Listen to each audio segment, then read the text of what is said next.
যে রান্না করব রুই মাছের পোনা। মাছগুলোকে আমি ভালোভাবে কেটে ধুয়ে নিয়েছি। এখন হলুদ লবণ দিয়ে মাখিয়ে নেব। দিয়ে দিলাম 1 চামচ লবণ আর দিয়ে দিলাম 1 চামচ হলুদ গুঁড়া। এখন আমি ভালোভাবে মেখে রাখছি।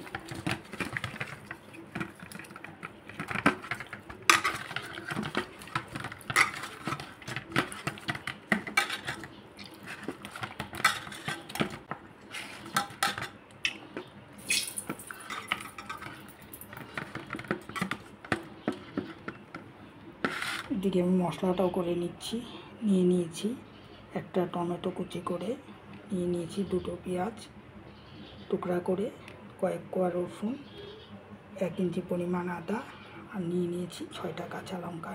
এখন আমি মিক্সি জারে পেস্ট করে নিই। মশলাটাও আমি পেস্ট করে নিলাম। নমস্কার বন্ধুরা, মমিস ডে আউট চ্যানেল সবাইকে স্বাগতম জানিয়ে চলে এলাম গ্যাসের পাশে। এটি কড়াই বসিয়ে দিয়েছি, তেলে গরম করে নিয়েছি। এখন আমি মাছগুলো ভেজে নেব। ছেড়ে দিচ্ছি 2টো মাছ।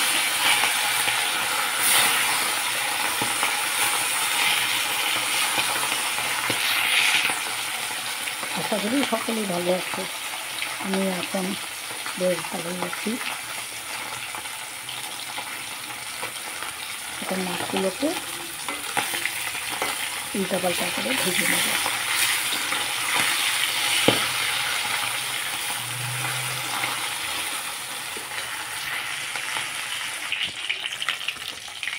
দুটো মাছ ভেজে নিলাম একটু কড়া করে।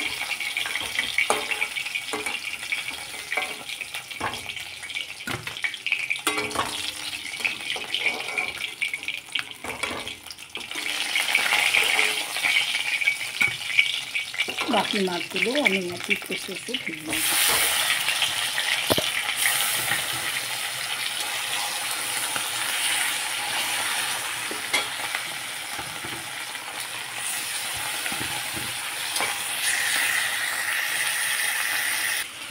আমি আজকে মাছটা যেভাবে রান্না করবো তোমরাও ঠিক এইভাবে করে নিজে দেখে খেতে কিন্তু দারুণ স্বাদ লাগে। এখানে আমি কোনো ধনিয়া জিরা ইউজ করব না। একটু মাখা মাখা করে, বেশি পাতলা ঝোল নয়। এইভাবে তোমরাও করবে, দেখবে খেতে কিন্তু দারুণ। 1 থালা ভাত নিমিশেই কিন্তু শেষ হয়ে যাবে। সচরাচর আমরা রুই মাছ পোনাই হোক বা বড় মাছের টুকরাই হোক, আমরা জিরা ধনিয়া দিয়ে আমরা রান্নাটা করি, কিন্তু আজ আর এখানে ধনিয়া জিরা ব্যবহার করব না।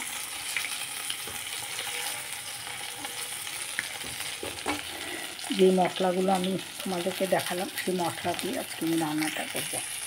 এইভাবে তোমরাও বানিয়ে দেখো, এটা আমার কথা নয়, শুধু একবার বানিয়ে দেখো, খেতে কিন্তু দারুণ লাগে। এই যে আমি মাছগুলো ভেজে নিলাম। মাছের তেলটা দিয়ে আমি কয়েকটা বড়াও করে নিলাম।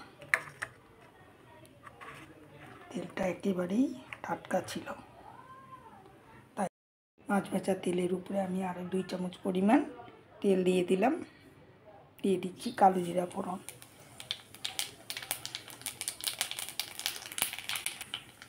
দিয়ে দিলাম পেস্ট করা মশলা।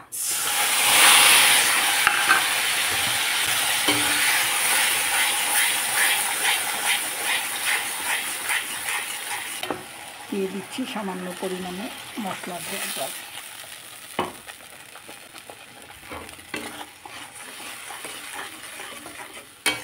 দিয়ে দিচ্ছি 1 চামচ পরিমাণ হলুদ গুঁড়া, স্বাদ মতো লবণ।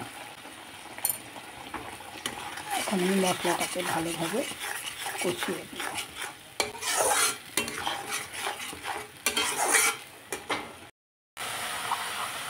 এখন মশলার মধ্যে আমি আলুগুলো দিয়ে দিচ্ছি। আলুগুলোকে আমি মশলার সাথে ভালোভাবে কষিয়ে নেব।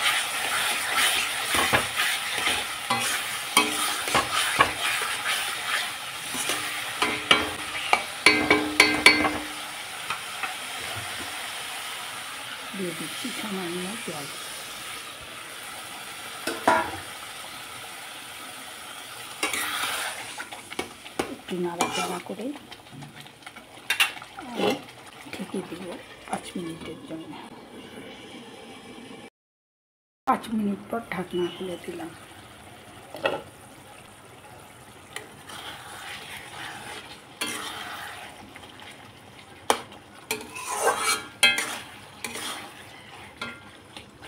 একটু নাড়াচাড়া করে দিলাম। এখনও আরও 2-3 মিনিট কষিয়ে নিতে হবে। আবারও ঢেকে দিলাম 2 মিনিটের জন্য। ঢাকনা খুলে দিলাম। মশলার সাথে আমি আলুও ভালোভাবে কষিয়ে নিলাম। এই আলুও সিদ্ধ হয়ে গেছে। এখন দিয়ে দিচ্ছি পরিমাণ মতো জল।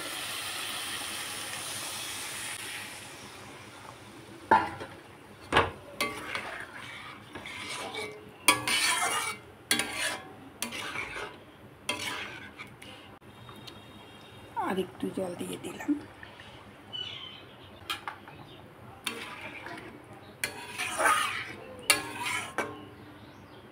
বেশি পাতলা ঝোলও না, বেশি ঘন নয়। ঢেকে দিচ্ছি। আমার একটা অনুরোধ তোমাদের কাছে বারবার করছি, যারা দেখছো একটা লাইক দিয়ে দেখো প্লিজ, এটা আমার অনুরোধ। আর কন্টিনিউ করো। আমার ওয়াচ টাইমটা অনেকটাই কম, তোমাদের আশা ভরসায় থাকি। সকলেই আমার রান্নাগুলো দেখো। যারা যারা পাশে আছো তারা তো অবশ্যই আছো, যারা নতুন দেখছো প্লিজ একটা সাবস্ক্রাইব করে পাশে থেকো। বেল আইকনটাকে প্রেস করে রেখো, যাতে আমার নতুন রান্নার নোটিফিকেশন, যে কোনো নোটিফিকেশন সবার আগে তোমাদের কাছে পৌঁছায়। ঝোলটা না ফোটা পর্যন্ত অপেক্ষা করতেই হবে। ঝোলটা ফুটে এলে আমি মাছগুলো দিয়ে দেব। অনেক ঝোলটা ফুটে এসেছে, ঢাকনা খুলে দিলাম। এখন আমি মাছগুলো দিয়ে দিচ্ছি। অনেক সব ভিডিও করার ইচ্ছাও যায় না, অনেক সময় রান্না করারও ইচ্ছা যায় না, কিন্তু কী করব, করতে তো হবেই। আর ভিডিও করার জন্য যখন নেমেছি তখন আর পোস্ট থাকলে চলবে না। পথে যখন নেমেছি এগিয়ে যেতে আমাকে হবেই। শুধু ধৈর্য ছাড়া কোনো কাজই হয় না। ধৈর্য সহকারে যে কোনো কাজ করে যাই, সবটাই সফল হবে একদিন না একদিন। সেইভাবে আমিও অপেক্ষায় রয়েছি। আমিও নিশ্চয়ই একদিন সফল পাবো, যেহেতু তোমরা পাশে আছো। তোমরা আমার সাথে থেকো, একটু এগিয়ে যাওয়ার জন্য আমিও থাকবো। আবারও 2 মিনিটের জন্য ঢেকে দিচ্ছি।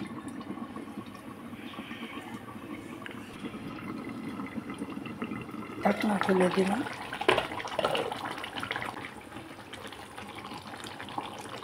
রান্না করে নিলাম পোনা রুই মাছের মাখা মাখা ঝোল। গ্যাস বন্ধ করে দিলাম। রান্নাটা কেমন লাগলো অবশ্যই কমেন্ট করে জানিও। কমেন্টের অপেক্ষায় রইলাম। অবশ্যই কমেন্ট করে জানিও। কমেন্টের অপেক্ষায় রইলাম। কিন্তু সবাই ভালো থাকো, সুস্থ থাকো, এটাই ভগবানের কাছে প্রার্থনা করি। আর কিছুই চাই না, শুধু সবাইকে সুস্থ রাখো। তাহলে আজ এই পর্যন্তই। দেখো কালারটা কি সুন্দর হয়েছে।